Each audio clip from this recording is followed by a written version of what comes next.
Sakit paru-paru tidak pandang bulu, sakit paru-paru bikin badan kurus. Bila sakit paru-paru jangan tunggu parah dulu. Sakit paru-paru bukan sakit keturunan, bukan sakit kutukan. Sakit paru-paru dapat sembuh dengan cepat, yang penting tekun berobat.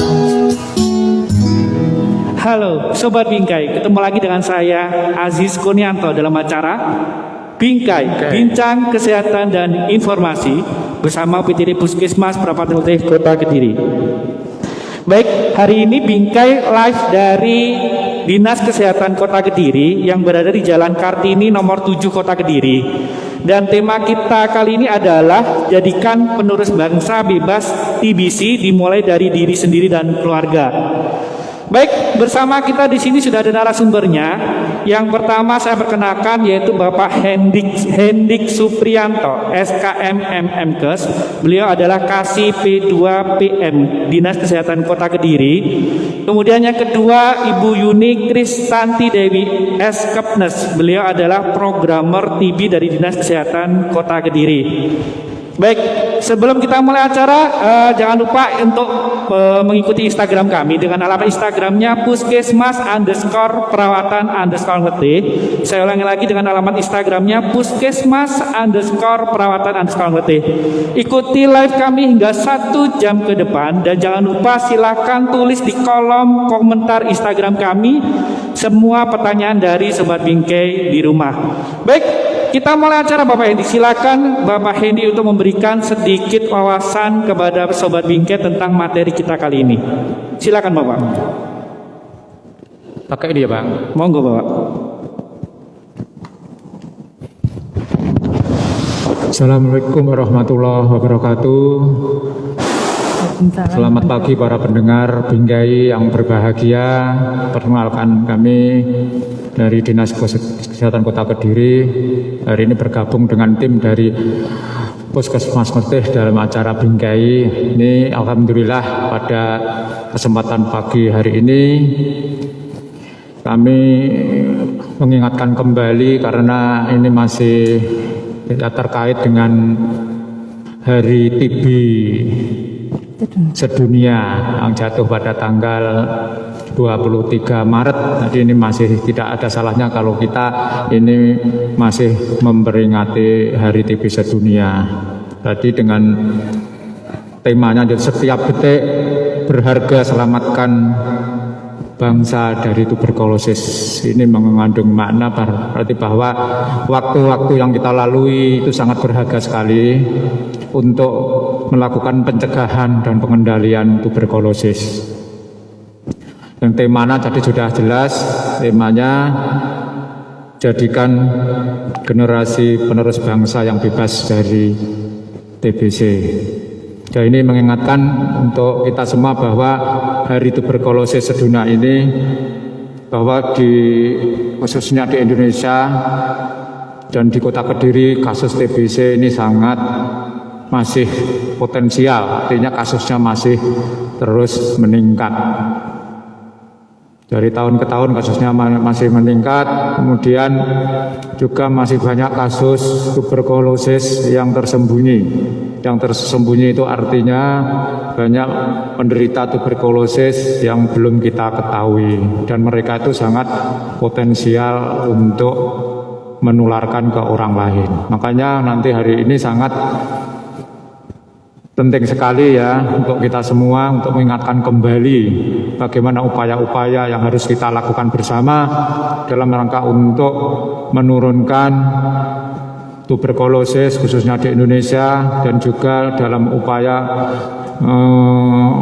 menggapai atau mencapai Indonesia eliminasi tuberkulosis pada tahun 2030. Mudah-mudahan 2030 Indonesia sukses untuk melampaui eliminasi tuberkulosis, dan endingnya pada tahun 2050 Indonesia bebas dari tuberkulosis. Baik, dari Bu Yuni mungkin ada tambahan?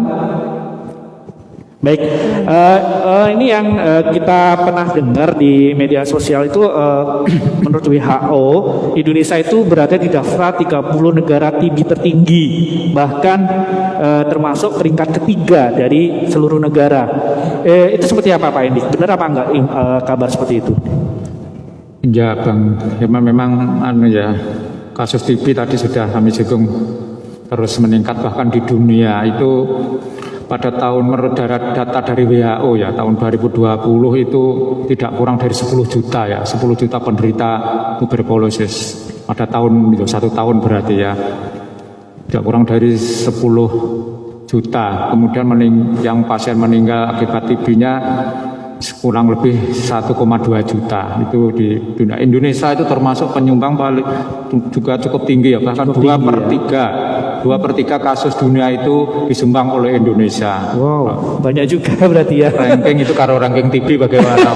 Gembirakan apa tidak? Peringkat ketiga tadi yang tertinggi dari seluruh dunia. Sekarang sudah bergeser lagi peringkat kedua setelah Masya India. Allah, sudah tambah lagi peringkat kedua. Berarti udah ada peningkatan. Peningkatan bagus sama jelek berarti. Peningkatan jelek ya, kasus yang meningkat ya.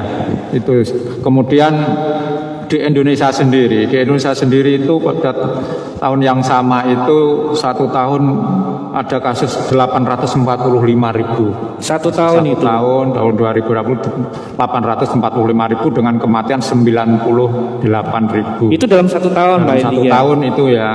Kemudian bagaimana kematiannya? Kematiannya itu 98.000 tadi ya kematiannya itu kalau kita hitung per jam itu ketemunya 11 jam. Jadi ada 11 jam meninggal akibat TB. 11 orang Pak Endi. 11 orang. Setiap jamnya. Setiap jamnya berarti kalau kita kalikan 24 jam kan ketemu 251. Oh iya, banyak ya. Itu kan berarti kalau bisa melebihi dari COVID ya, tapi kok hebohnya tidak seheboh COVID ya, itu mungkin TB itu perlu dihebohkan sehingga nanti semua bisa terlibat, akhirnya bisa tuntas. Ada perhatian ya. Ya. Terus ini dari yang tadi Pak Endi bilang kan adanya harapannya ada eliminasi di Indonesia pada tahun 2030 eliminasi TB Pak Endi. Dengan kejadian kasus yang saat ini kenyataannya tambah meningkat, kemungkinan bisa nggak sih Pak Endi untuk mencapai eliminasi TB pada tahun 2030? Dan mungkin triknya apa untuk mencapai target itu? Ini Bang, ini secara program memang kita itu ditarget, ada targetnya Bang, itu ditarget itu untuk penemuan yang setinggi-tingginya. Kita kasus tinggi itu justru dari segi program menggembirakan. Kalau malah kita, bagus ya, berarti ada temuan. Tapi kalau sebaliknya, kalau kita itu rendah, targetnya misalnya 1.000, kita ke diri targetnya 1.000. Kan kita rata-rata setiap tahun itu penemuannya sekitar 1.000-an ya. Karena kena pandemi ini bisa turun, yang terakhir menjadi 50% penemuannya 580-an. Nanti kita sangat turun ini karena pandemi COVID turun penemuannya. Penyebabnya ya antara lain karena mobilitas kita berkurang. Kemudian warga itu yang mereka sudah bergejala itu tidak mau ke layanan takut di COVID kan. Nah itu yang perlu kita luruskan ya. Sebetulnya tidak seperti itu ya. Karena di layanan pun nanti juga tidak selalu seperti itu. Di layanan tetap dibedakan antara pasien COVID dengan pasien TBC. Tidak usah khawatir, datang saja ke layanan, tetap nyaman di layanan meskipun pandemi COVID. Itu yang menyebabkan kita penemuannya turun di tahun ini. Kemudian kinerja kader kejedarnya juga takut ke masyarakat, datang ke masyarakat karena pandemi COVID, sehingga turun ini penemuan. Sebetulnya kasus yang sebetulnya takutnya bukan karena TB-nya, karena kasus COVID yang saat ini. Nah, pandemi ini mereka cuma takut, kader takut, terus kemudian petugas juga repot ngurusi COVID, masyarakat juga takut pelayanan. Itu yang menyebabkan kasus tahun ini turun 50%. Nah, ini sebetulnya malah bahaya ya kalau. Oh, malah bahaya ya karena turun ya. 5 tahun ke depan ini kita masih memacu penemuan kasus yang tinggi-tingginya. Jadi prinsip dari program TB dari pemerintah, kita saat-saat ini menemukan kasus yang setinggi-tingginya. Jadi temukan kemudian diobati ya. Kalau hanya ditemukan kok tidak diobati ya percuma. Jadi pemerintah itu bukannya menemukan kasus, Kemudian setelah ditemukan kita ajak pengobatan. Setelah pengobatan 2 minggu kalau rutin dia rajin minum obat, dalam waktu 2 minggu ini kuman sudah lemas, kumannya sudah berkurang banyak sehingga penularannya juga sangat berkurang. Kalau nanti setelah 2 bulan pengobatan akhirnya kumannya sudah dorman, sudah tidur, sudah tidak menularkan lagi, tapi harus dilanjutkan sampai tuntas. Jadi kita optimis ya, kita harus optimis tahun 2030 itu insya Allah eliminasi TB, eliminasi dengan bebas TB beda loh Bang. Kalau bebas itu ya sudah eradikasi artinya sudah kasusnya sudah tidak ada, tapi kalau eliminasi itu masih ada kasus tapi dalam tahap yang rendah nanti. Banyak itu dengan banyaknya ditemukan kasus kemudian diobati, kemudian setelah diobati pasien tidak menularkan, yang sakit jadi sembuh. Lah ini harapannya nanti terjadi eliminasi. Mungkin itu Pak. Dari Bu Yuni mungkin ada tambahan? Silakan. Untuk kegiatan-kegiatan kita dalam rangka eliminasi itu, jadi memang ditemukan sebanyak-banyaknya. Salah satunya dengan investigasi kontak, Bang. Investigasi kontaknya apa itu, Bu? Itu bahasanya kita investigasi kontak. Artinya kita melakukan pemeriksaan pada orang-orang terdekat dari penderita. Apabila mereka ditemukan penyakit TB juga, sekalian kita obati. Berarti kayak misalkan di keluarga si A ada yang didiagnosis TB. Ya. Berarti yang pernah kontak dekat dengan si keluarga si A itu diperiksa juga. Iya. Kayak bahasa medisnya tracing atau apa ya? Sama dengan Betul, sama ya. dengan tracing. Gitu Jadi ya. satu penderita kita tracing sekitar 20 orang. Oh, sekitar 20 orang Iya. yang berdekatan dengan si penderita Pasien, itu. iya. Oke. Betul. Ini yang perlu dijelaskan lagi pada sobat bingkai di rumah. Ini Pak Indik tadi Pak Indik sempat bicara bahwa pasien dengan pengobatan TB di 2 bulan pertama sudah bisa dinyatakan virus lemah dan tidak menular. Mungkin bisa diperjelas lagi kepada biar sobat bingkai di rumah nggak salah tangkap. Berarti nggak nular berarti ini bebas dong kayak gitu loh. Mungkin bisa dipertegas lagi Pak Indik, silakan. Ya, ini Bang Aziz maksudnya setelah pengobatan, kan pengobatannya 6 bulan, ada yang 8 bulan deh. Nanti pengobatan 2 bulan awal itu nanti kan kita cek BTA-nya masih positif atau sudah negatif. Biasanya kalau sudah 2 bulan pengobatan dia rutin itu kita cek BTA-nya sudah negatif. Nah, BTA negatif itu bukan berarti kumannya sudah mati. Masih Jadi, ada. istilahnya 2 bulan pengobatan itu kalau kita cek BTA-nya kemudian negatif berarti itu kumannya sudah lemah, sudah dorman tidur, tidak kuat nyerang ya. Tapi karena kumannya itu belum mati, masih lemah, istilahnya semaput ya, nggak mampu loyo, nggak mampu nyerang, itu harus kita lanjutkan sampai tuntas. Untuk pengobatan yang lanjutan 4 bulan pengobatan lagi. Karena biasanya gini ya, di masyarakat itu ya maklum mungkin kadang-kadang orang awam itu kalau 2 bulan pengobatan sudah merasa sembuh, awake wis penak nggih, badannya sudah enak, nafsu makan sudah bagus, kemudian berat badannya juga sudah meningkat. Wis krasa penak dikira sudah sembuh, padahal itu belum sembuh beneran ya, karena kumannya masih tidur, masih dorman. Perlu dibom lagi obat dengan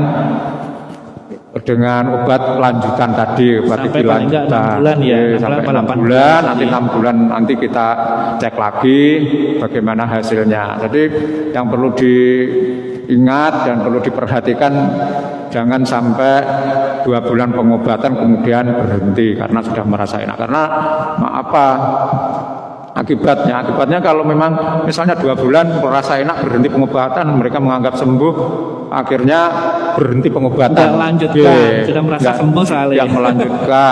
Yang melanjutkan itu, nah akhirnya kumannya bangun lagi. Kadang-kadang kuman yang bangun lagi itu akan menjadi lebih reaktif, artinya bisa menjadi lebih ganas lagi sehingga menjadi bisa potensial menjadi TB MDR atau yang kita kenal TB RO, TB resisten obat. Nah, itu nanti akan lebih lebih berat lagi ya, pengobatannya lebih panjang 9 sampai 20 bulan, kemudian obatnya lebih banyak lagi, terus efek sampingnya juga lebih tinggi, petugasnya juga lebih repot lagi. Jadi kita cegah ya, jangan sampai terjadi TB MDR gara-gara pengobatan yang tidak tuntas. Baik, kita buka aja langsung pertanyaan. Ini sudah ada beberapa pertanyaan masuk di Instagram kami. Oke, saya ingatkan kembali kepada Sobat Bingkai di rumah. Kita live hari ini juga langsung di Facebooknya. Dengan alamat Facebooknya Puskesmas huruf B besar, spasi perawatan huruf B besar, spasi ngetik huruf N besar.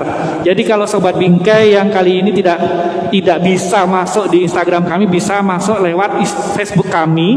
Dan bisa juga melontarkan pertanyaan lewat komentar Facebook kami. Seperti itu. Baik, langsung saya bacakan pertanyaan pertama ini dari Eko Siswa. Bagaimana gaya hidup yang sehat agar tidak terkena TBC? Monggo, siapa ini? Bu Yeni, monggo Bu Yuni. Iya, terima kasih Bang. Gaya hidup sehat supaya tidak terkena TBC ya. Iya. Jadi pada dasarnya kita memang dianjurkan untuk gaya hidup sehat.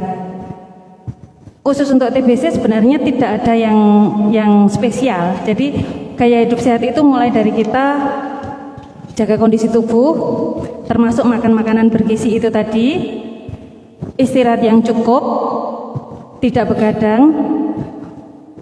Untuk bapak-bapak biasanya yang merokok itu kalau bisa tidak merokok, itu salah satu gaya hidup. Jadi PHBS-nya ada etika batuk juga di situ.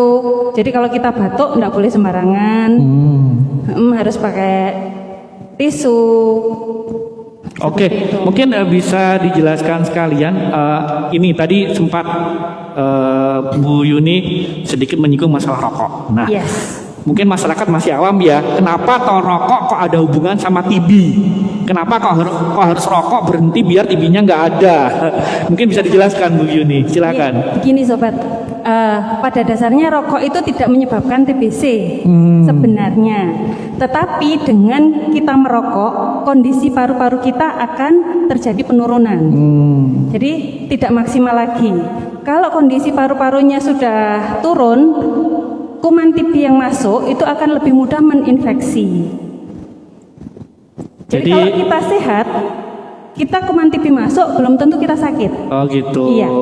Jadi bukan berarti si rokok ini penyebab dari TB ya, bukan ya. Jadi saya simpulkan lagi ke Sobat Bingkai bahwa akibat dari merokok mungkin yang aktif ataupun yang pasif, pokoknya akibat dari rokok ini bisa mempengaruhi kerja dari paru-paru, bisa mengurangi paru-parunya, bisa dibilang rusak ya. Akhirnya resiko untuk virus kuman TB-nya masuk lebih tinggi seperti itu ya Bu Yuni ya. Bukan karena rokok bisa menyebabkan TB, bukan ya. Sekali lagi oke. Tapi Bang, rokok itu penyebab langsung kanker, kantong kering. Nah, sehari satu cepat sudah berapa ya? Dikalikan 30 sudah berapa? Ini Pak Hedi pengalaman ini. Pengalaman menderita kantong kering gara-gara rokok. Kalau saya sejak kecil terus terang keluarga saya itu tidak ada yang merokok. Dan mungkin lingkungannya memang bukan lingkungan perokok. Jadi saya itu sensitif sekali ya. Misalnya naik bis di belakang ada depan rokok sudah sensitif sekali. Pusing saya pilih. Harusnya Pak Hedi dikasih dong. Di situ. Baik, ini sebuah contoh ini dari Pak Hendik, dari keluarganya ada yang merokok. Karena efek rokok tadi sudah jelaskan kepada Bu Yuni bahwa efek rokoknya di paru-parunya. Nanti kalau paru-paru rusak, efeknya juga kemana-mana, bukan cuma ke TB seperti itu ya. Baik, kita baca pertanyaan selanjutnya dari Indah Fadli. Pertanyaannya, apa efek samping obat TBC? Nah, ini bisa dijelaskan sekalian Bu Yuni. Obat TBC itu apa? Ini di depan kita kebetulan kayaknya obat TBC ya Bu Yuni ya? Ya. Sekalian aja dijelaskan Bu Yuni, silakan Bu Yuni. Saya jelaskan sekalian ya. Oke. Sobat Bingkai, ini kita kebetulan bawa obat TBC. Jadi obat TBC itu diberikan minimal 6 bulan pengobatan. 6 bulan pengobatan. Ya. Yang saya pegang ini adalah obat TBC untuk kategori 1. Diberikan kepada pasien yang benar-benar baru, belum pernah menerima pengobatan TBC. Merah ini diminum selama 2 bulan pengobatan setiap hari. Ya. Sedangkan yang kuning ini diminum selama 4 bulan, 1 minggu 3 kali. Tidak sama Bang, ini nanti Bang. Harinya, Jadi Mbak? yang merah ini 1 minggunya penuh. Penuh setiap hari. Senin gitu ya. sampai Minggu penuh. Kalau yang kuning ini 1 minggu cuma 3 kali Itu yang aja. kuning untuk pasiennya gimana Bu Yuni? Sama untuk pasien Yang pertama didiagnosa TB ya, itu. pengobatannya kan 6 bulan Bang. Jadi untuk 2 bulan pertama pakai obat yang 2 merah bulan pertama ini, yang merah itu. yang 4 bulan pakai yang kuning. Yang kuning itu lanjutan Bang. Kalau yang merah itu berarti Awal ini. Obatnya kok besar-besar? Iya, obatnya ini besar-besar karena dalam satu kapsulnya ini macam. sudah mengandung 4 macam obat Bang. Jadi pemerintah sudah memudahkan kita. Jadi pasien itu tidak perlu minum banyak obat. Udah perlu paling enggak 4 Iya. pil sudah jadi 1 di sini. Kalau dulu ada 4 Bang. Ada 4 pil yang harus diminum. Rotolan sekarang sudah canggih bisa jadi 1. Jadi 1 lebih agak gede. Dan minumnya cuma sehari cuma sekali. Oh, sehari sekali, lebih enak Nggak lagi. perlu pagi, siang, malam minum nggak? Minumnya Yang hanya sehari sekali paling aja. perlu lagi diminum waktu perut kosong ya Mbak. Iya. Supaya penyerapannya itu cepat. Ini beda ya, ini obat yang untuk penderita TB dengan kasus pertama kali. Beda lagi nanti kalau yang tadi dibilang Bu Yuni istilahnya TB reguler. Bang. TB reguler, Biasa. Ini TB sensitif ulang. obat. Baru. Beda lagi ya? Baru. Kalau nanti dia sudah pernah diobati, obatnya lain lagi. Pak. Lain lagi ya. Selain obat 2 ini, ada tambahan lagi obat suntiknya. Ada suntik juga. Iya. Makanya kenapa kita kok dianjurkan minum obatnya itu teratur, supaya tidak terjadi kegagalan. Kalau sudah gagal, nanti obatnya akan berbeda. Ada tambahan obat suntik selama 2 bulan. Dan panjangnya pengobatan itu Jadi 8 bulan minimal.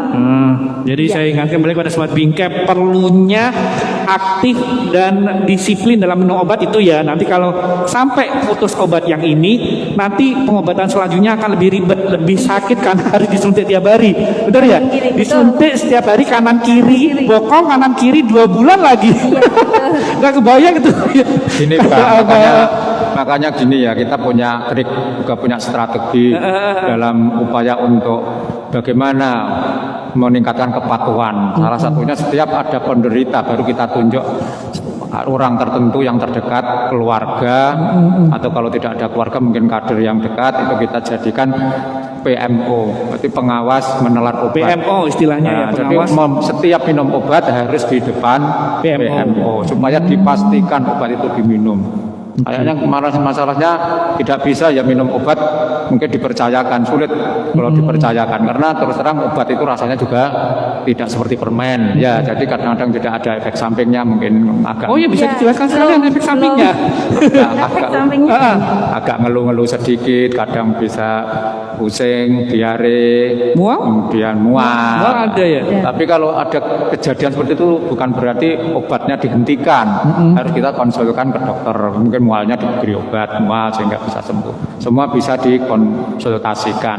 Jangan pas nggak enak, nggak nyaman terus Dihentikan. dihentikan. Semua kita konsulkan. Tapi untuk efek samping itu tidak semua pasien ya, tidak semua orang. Ya. Kombinasi setiap orangnya. Kadang ada nggak sih yang nggak ngeluh sama sekali? ada, Ada. Pak. Ada juga ya sebenarnya. Berapa itu kita tanya tidak ada keluhan sama sekali. Hanya kencingnya saja mungkin yang berwarna merah. Dan Efek itu obat. efek samping obat, tidak berbahaya sama sekali. Oke. Kita baca pertanyaan selanjutnya. Ini dari dianya underscore Kamil underscore Yabil. Penyakit apa saja yang bisa menyertai TBC?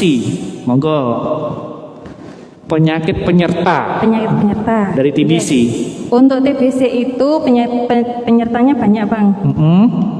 Ada diabetes mellitus, kencing manis itu. Ada juga HIV. Atau penyerta yang lainnya. Jadi yang paling sering adalah HIV dan diabetes. Untuk penyakit yang lainnya, misalkan hipertensi atau infeksi penyakit lain, itu kadang juga ada. Penyakit penyerta ini bisa diartikan penyakit ini muncul setelah ada kasus TB ini, apa penyakit ini yang justru memperberat TB-nya? Maksudnya seperti apa?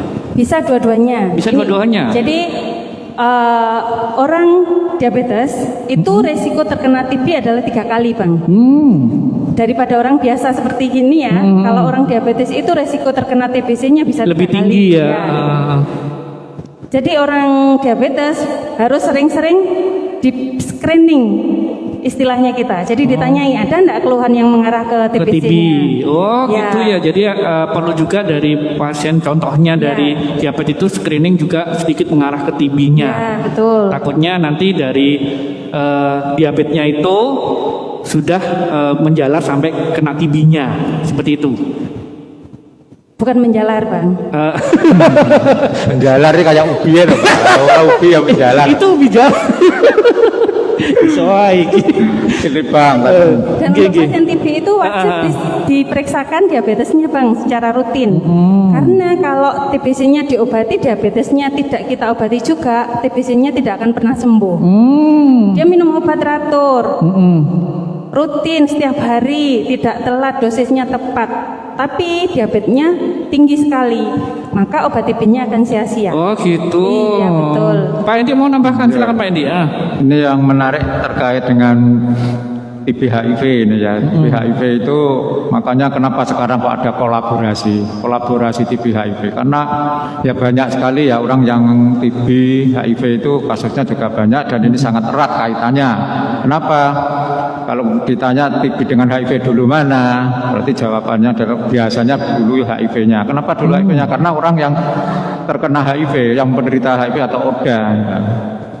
Kadang-kadang sudah terdeteksi ODA atau mungkin dia belum terdeteksi HIV-nya, otomatis dia imunitasnya rendah ya, menurun ya. Karena virus HIV itu yang diserang adalah imunitas tubuh, sehingga imunitas tubuh diserang oleh virus HIV, akhirnya imunnya rendah.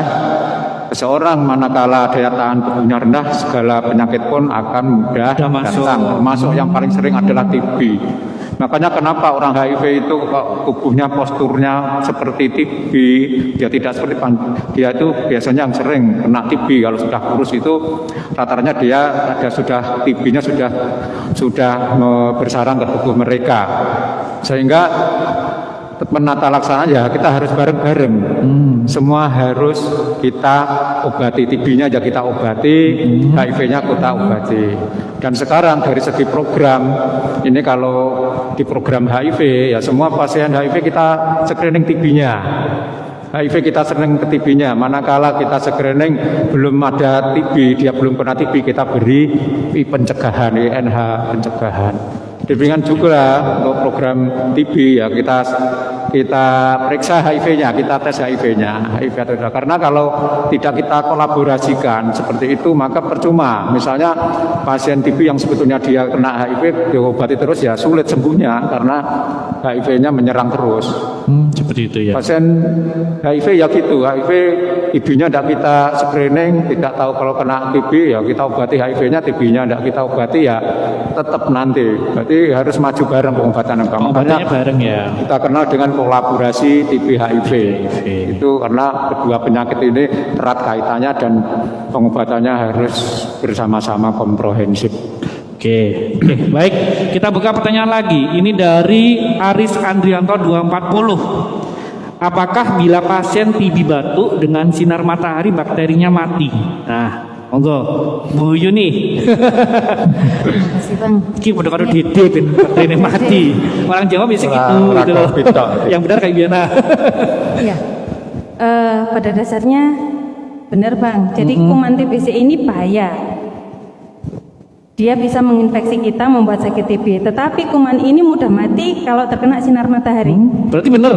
Benar. Berarti benar ya. Kenapa kalau ada orang sakit TBC, ventilasi rumah juga harus diperhatikan. Iya, sinar benar juga matahari ya. bisa masuk, iya. Orang-orang dulu itu pinter loh, Bang. Jendela dibuka, kasur dijemur kayak gitu. Tujuannya benar. apa? Salah satu ya itu tadi. Bahu dulu gitu juga. Iya.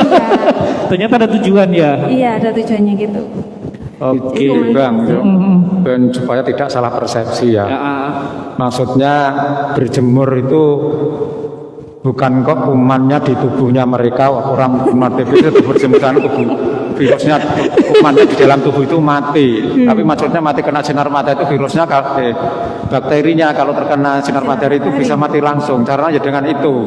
Ada ventilasi di rumah sehingga sinar matahari bisa masuk di rumah, sehingga kumannya terkena sinar matahari yang semula itu banyak kena sinar matahari menjadi mati. Sebaliknya kalau ruangannya lembab, kurang ventilasi, kemudian sinar matahari tidak masuk, maka akan tumbuh subur kuman di situ. Jadi bukan kok berjemur itu orangnya dijemur di luar kumannya bisa mati ya. Ini maksudnya kuman langsung yang terpapar dengan sinar matahari. Jadi bisa dibilang nggak kalau si kuman TBC itu lebih suka di tempat yang lembab, berarti bisa disimulasi seperti itu. Betul ya. Lembab, dingin. Lembab, dingin, betul ya. Oke, berarti ada benarnya ya orang tua menyarankan untuk ventilasi biar sinar matahari masuk. Baik, mengenai berjemur ini nih, saya sedikit menggelitik. Kalau berjemur, kita kan menyarankan orang untuk berjemur. Mungkin maksudnya olahraga di waktu yang tepat sekalian berjemur. Nah, waktunya ini yang perlu kita tahu, jam berapa aja sih yang paling benar untuk saat yang benar kita berjemur? Waktu. Kalau waktunya yang paling bagus sekitar jam 9 sampai jam 10, Bang. 9-10 pagi. Jangan terlalu siang. Kalau terlalu siang itu nanti gosong kulitnya. Malah merusak kulit. Iya. Baik, Sobat Biket tahu ya. Jadi tujuan dari berjemur adalah untuk mematikan kumannya tadi. Ya, jadi apabila kita batuk di luar ruangan, di ruang terbuka, kena sinar matahari, kumannya bisa mati. Dan jamnya diingat jam 9 sampai jam 10. Ojo sampai jam 12 siang dia lari-lari berjemur. Yang jelas Bang, berjemur itu positif ya. Positif maksudnya apa ya? Dengan orang berjemur itu kan sinar matahari juga mengandung vitamin D. Vitamin D, di mana akan membantu proses untuk imunitas tubuh kita. Tidak hanya TB, itu untuk terkait dengan COVID-19 itu juga dianjurkan kita untuk berjemur. Tujuannya ya supaya imunitas kita meningkat karena bantuan dari sinar D dari matahari itu tadi. Gitu, baik. Kita langsung buka pertanyaan lagi, Bu. Baik, ini dari Maria_Wisana. Bagaimana mencegah TBC pada anak? Apakah bila anak memang lebih sering terkena TBC? Paham ya maksudnya ya? Bagaimana cara mencegah TBC pada anak? Apakah anak lebih sering terkena TBC? Maksudnya mungkin seperti itu. Ya. Untuk anak jelas lebih rentan kena TBC, Bang. Jadi TBC itu menyerang kepada orang yang imunitasnya rendah.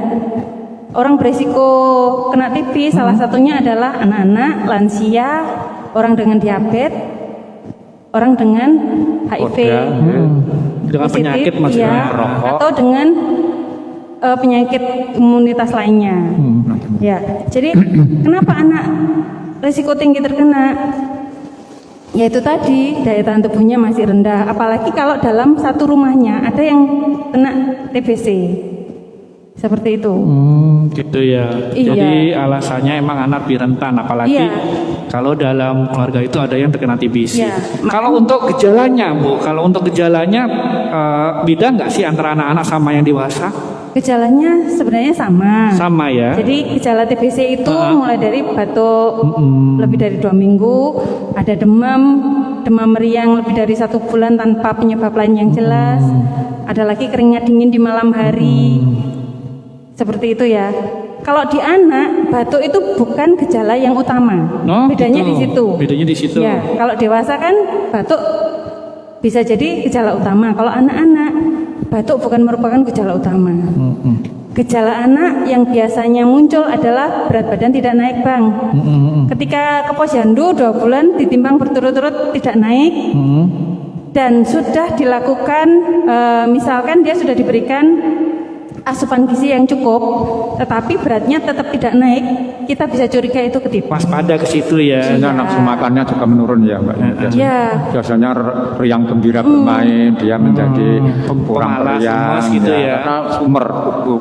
Biasanya ada peningkatan suhu tubuh. Jangan gini, Bang, nanti 2 bulan tidak naik-naik, dikira TB padahal tidak diberikan apa-apa. Nah, itu lain lagi loh ya. Jadi sekarang ditimbang 8 kilo, harusnya sudah 8,5, tapi tidak diberikan gizi yang cukup, gizinya tetap kurang. Bulan depan ditimbang ya tidak naik lagi. Jangan-jangan gizinya malah lari ke yang nyuapin. Sekarang lagi tren loh ya, yang siapa yang nyuapin dia yang malah kenyang. Seperti itu. Banyak ini, Bang, ini terkait TB anak ini yang juga penting ya, terutama pada anak yang kontak erat. Kontak erat itu artinya di dalam lingkungan itu ada penderita. Ada penderita. Sehingga anak itu khususnya di bawah 5 tahun itu harus diperiksakan ya. Jangan nanti kalau memang dia belum kena TB juga harus diberi pencegahan. Ada INH pencegahan untuk anak, beri INH pencegahan, obat pencegahan pada anak supaya mereka tidak tertular TB. Kalau mereka setelah diperiksakan ternyata TB-nya positif ya diobati. Jadi gitu Bang.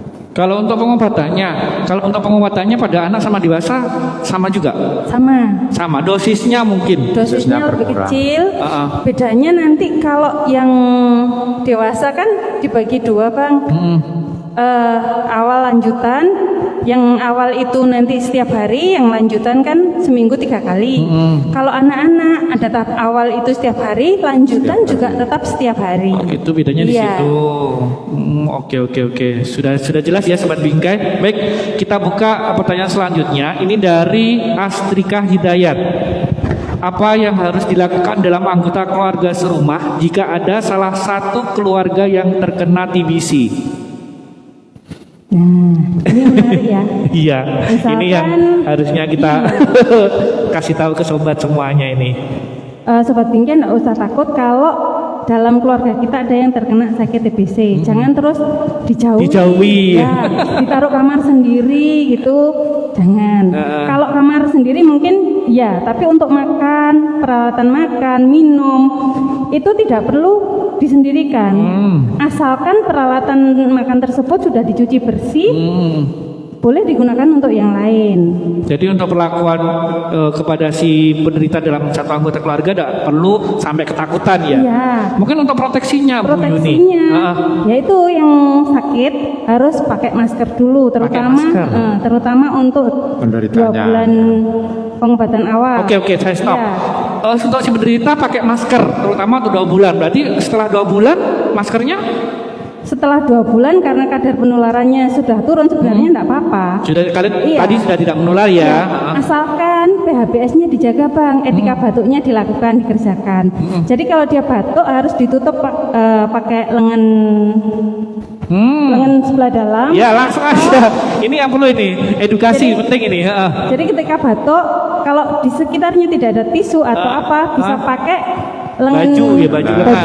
Penting sebelah jangan dalam. lengannya Nanti temannya ya. segera ganti baju. Iya, kalau ada tisu ya pakai tisu, ditutup pakai tisu, segera dibuang ke Langsung tempat dibuang ya. sampah. Iya. Jadi untuk ini masalah etika batuk ya. Untuk etika batuk ini sebenarnya untuk semua batuk kayaknya Bu Yuni, soalnya kan kita nggak tahu si orang itu TBC dia atau bukan. bawa kuman TBC apa enggak. Berarti etikanya tadi memakai lengan Lengan baju baju sebelah dalam. sebelah Iya. dalam. Betul. Jadi gini, Hah? kalau gini ya kita batuk gini, kalau bisa segera ganti bajunya. Segera ganti baju. Iya. Kalau ada tisu lebih baik pakai tisu. Pakai tisu tapi langsung Buang dibuang. tempat sampah. Jangan disai tisunya. Ngirit maksudnya. Oke, Bu Yuni, ini masalah etika batuk. Saat ini kita pakai masker loh Bu Yuni. Iya, betul. Batuknya gimana ini? Gak apa-apa. Berarti batuk di masker. Iya. Yang penting masker langsung ganti. Mungkin seperti itu.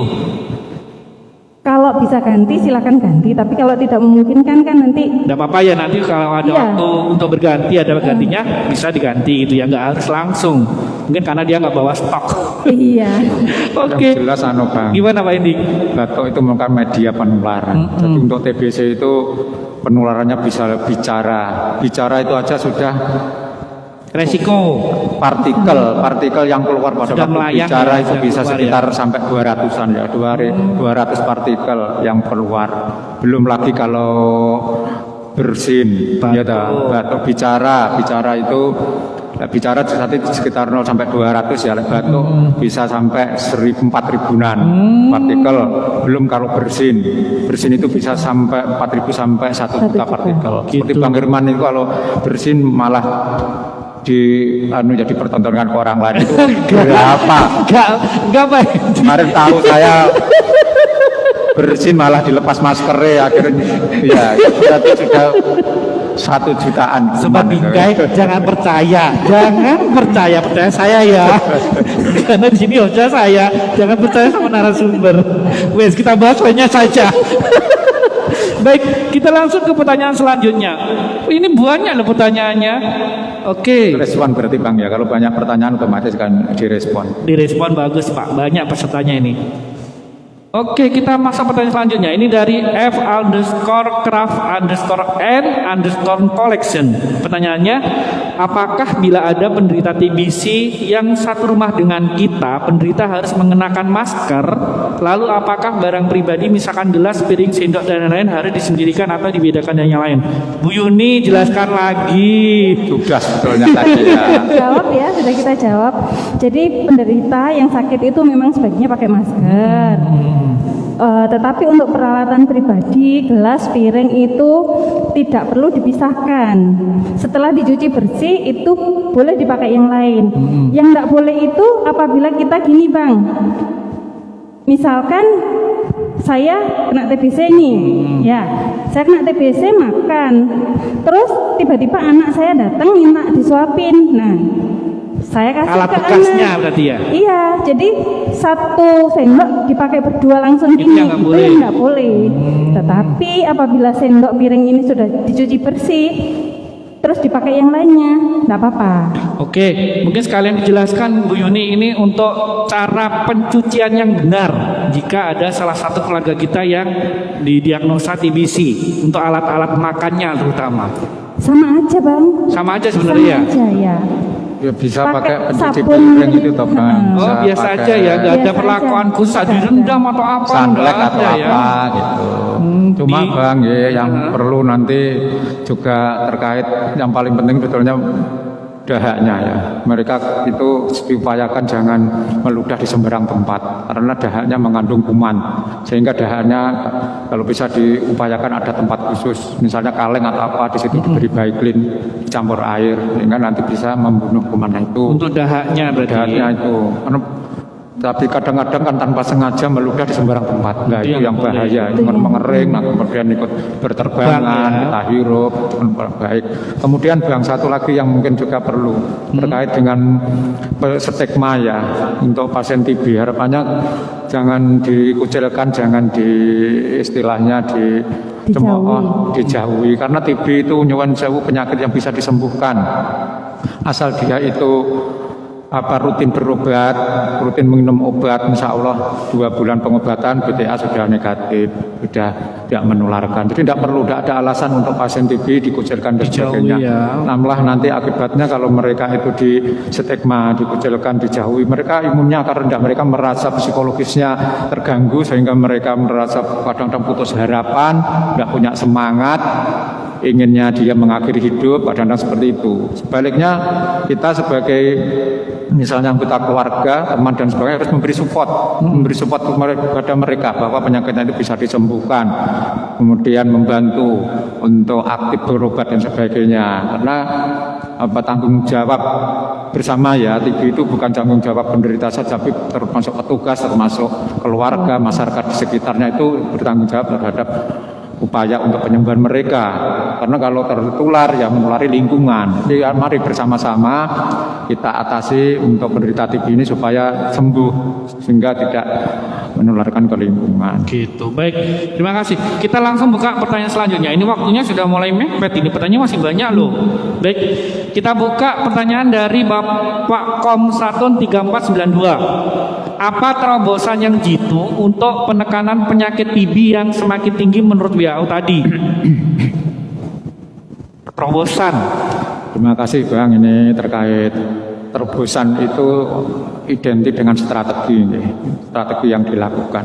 Sebetulnya kita sudah banyak strategi yang kita lakukan, yang mungkin banyak juga yang tidak diketahui masyarakat. Yang pertama ini terkait layanan ya, pelayanan di Kota Kediri sudah luar biasa. Bukan biasa di luar ya, tapi luar biasa. Ya, saya yakin di Kota Kediri itu layanan TB sudah luar biasa dibandingkan daerah sekitar. Apa buktinya? Buktinya ya ini, pasien yang kita tangani, TB yang kita tangani itu banyak sekali dari luar wilayah yang datang ke tempat kita. Mereka lebih care di tempat kita. Mungkin petugasnya sabar dan sebagainya, kemudian alur prosedurnya dan sebagainya. Yang jelas pelayanan kita di Kota Kediri sudah bagus. Kemudian yang penting lagi, masyarakat itu kalau berobat terkait TB khususnya di Kota Kediri cukup menunjukkan KTP sudah gratis semua. Gratis ya. Sudah gratis semua, tidak ada yang bayar ya program TB, pemeriksaan gratis, obat sampai sembuh juga gratis. Jadi tidak ada alasan untuk tidak punya uang untuk berobat TB. Kemudian juga kita punya terobosan ini kemarin kita dalam rangka memperingati RTBS kita juga mengadakan kegiatan serentak di Kota Kediri di 9 puskesmas kita gerak bersama-sama untuk melakukan investigasi kontak ya. Investigasi kontak itu upaya untuk menemukan kasus baru ya, screening kepada pada orang yang bertempat di sekitar penderita ya, kita lakukan investigasi kontak atau screening kepada warga sekitar penderita. Harapannya kita menemukan kasus sedini mungkin ya, kita menemukan kasus sedini mungkin, tidak sampai menular ke orang lain sudah kita temukan.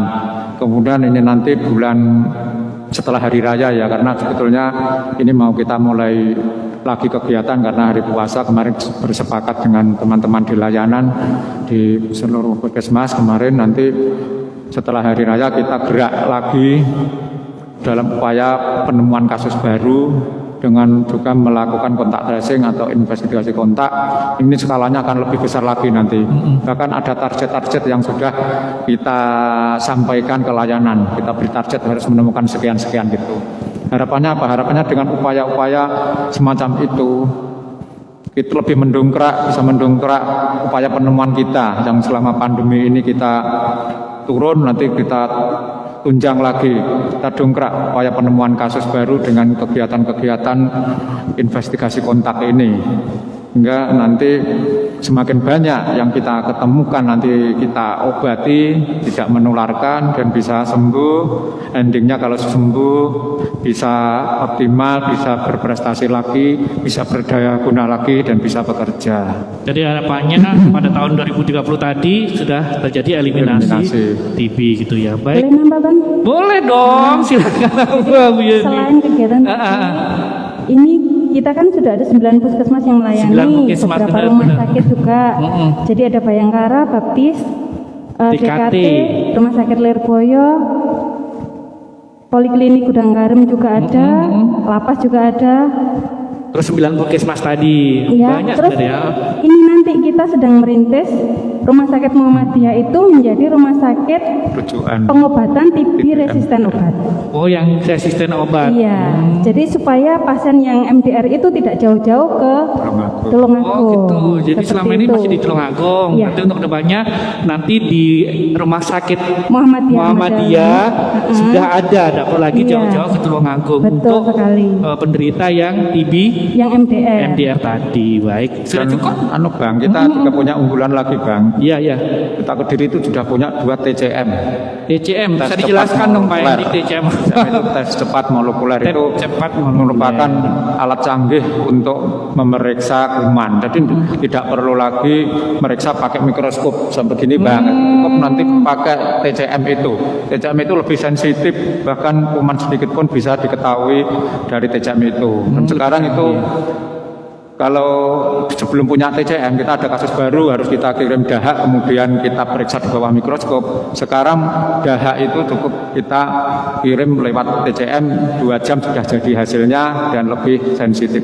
Dan insya Allah ini dalam waktu dekat kita juga mau menambah lagi, kita sudah mengusulkan di Puskesmas Pesantren 2 nanti juga kita usulkan ada TCM, dan mungkin nanti di Rumah Sakit Muhammadiyah ini nanti sudah mereka perawatannya TB MDR sudah running, mereka juga akan punya mesin TCM. Jadi semakin banyak mesin TCM yang kita punya, nanti harapannya pendiagnosonan untuk pasien TB itu akan semakin mudah, cepat dan akurat. Gitu. Oke, kita buka pertanyaan satu lagi ya. Ini waktunya sudah ada peringatan dari tim.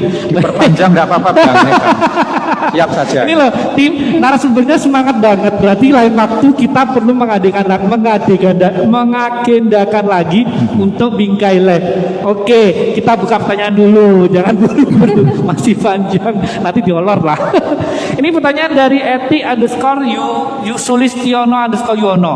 Pertanyaannya, apa saja yang sudah dilakukan di Dinas Kesehatan Kota Kediri dan jajarannya untuk mencegah dan mengendalikan penularan TBC terutama di Kota Kediri? Ayo. Sepertinya tadi sudah dijelaskan ini ya bagian ya. Jadi yang kita lakukan dengan bekerja sama dengan beberapa rumah sakit dan puskesmas tersebut, kita juga melakukan investigasi kontak dengan menggerakkan kader. Tetap ya, ajak kader ya. Selain itu dengan kebijakan mungkin kita mengusahakan penganggaran yang lebih besar lagi Bang, supaya kegiatan-kegiatan yang berkaitan dengan TBC ini bisa terlaksana. Oke, seperti itu. Karena kan kegiatan itu perlu biaya Bang. Biaya, bener. Itu ya. Ini Bang, kemarin juga sebetulnya kami sudah membuat rencana ya, kemudian sudah mengalokasikan anggaran sedikit untuk kita maunya itu kita bergerak bersama ibu-ibu PKK ya. Kemarin sebetulnya kita sudah menyiapkan ya. Namun karena ada pandemi sehingga tidak boleh kita ada pertemuan dan sebagainya, akhirnya kita anggaran kemarin kita submit ya, untuk anggaran COVID. Nah, harapannya nanti mudah-mudahan suatu saat nanti apabila kita sudah diperbolehkan untuk mobilitas lagi secara normal ya, nanti mungkin kita juga akan bekerja sama dengan PKK, PKK Kota Kediri, kecamatan, kelurahan, karena saya yakin ibu-ibu PKK ini sangat berpengaruh pada masyarakat, sehingga harapannya nanti ibu-ibu PKK kita beri pembekalan untuk membantu kami di layanan dalam upaya penemuan dan penanganan kasus TB. Mungkin itu Bang ya. Oke, baik Bu Eti, semoga sudah jelas ya. Baik, ini yang masih mengganjal di saya. Saya itu pernah dengar di masyarakat tuh ada beberapa jenis TBC, Bu Yuni, Pak Edik. Ada yang disebut dengan TBC paru, ada yang disebut TBC, dengan Bang. TBC. Biasa ini kan biasa di luar negeri Pak. Jadi maklum ya Bapak.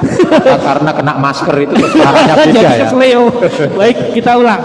Ada beberapa jenis TBC. Ada yang bilang TBC paru, ada yang bilang TBC tulang, atau mungkin ada yang bilang adanya TBC ada juga ya TBC otak, TBC kelenjar. Monggo dijelaskan ini untuk menutup acara kayaknya. Iya. Jadi kita tadi sudah berbincang banyak, tapi lupa. Nah, berarti ada benar dong, maksudnya mengingatkan.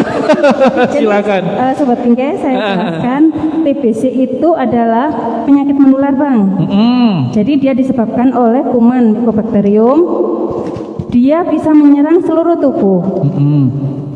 Terutama memang paru karena dia penularannya lewat saluran pernapasan. Benar-benar. Nah, kenapa kok ada TBC paru, ada TBC tulang dan lain-lain? Nah, dia bisa menyerang organ paru dan ekstra paru. Yang ekstra paru atau luar paru ini macam-macam Bang.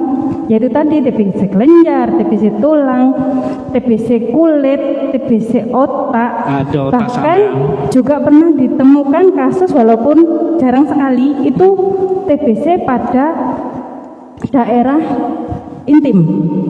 Kelamin. TBC kelamin. Sebut aja lah Bapak. Iya. Mbak Yuni ini sukanya sungkan-sungkan. Suka mengharapkan. Iya. Jadi TBC itu sebenarnya sama aja. Cuman dia nanti mau mendarat di mana? Mau mendarat di paru atau dia gerak ke tempat yang lainnya, ke organ lainnya.